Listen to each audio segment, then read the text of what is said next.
আপনার সফলতার গল্প শোনার জন্য দুনিয়া বসে আছে, আপনার ব্যর্থতার গল্প শোনার জন্য কেউ বসে নাই।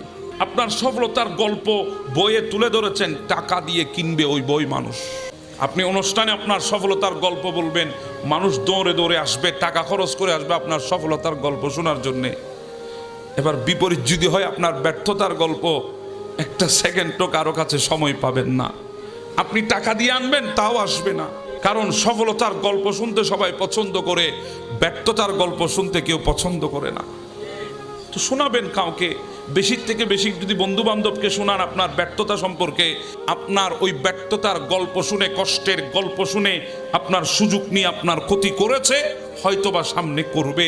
এখন বলেন কাকে শোনাবেন? কাউকে শোনানোর দরকার নাই। ওই মালিকের দরবারে একটা সিজদা দিয়ে প্রত্যেকটা হৃদয়ের ব্যথাগুলো আপনি বলেন, প্রত্যেকটা হৃদয়ের কথাগুলো আপনি বলেন, প্রত্যেকটা হৃদয়ের আপনার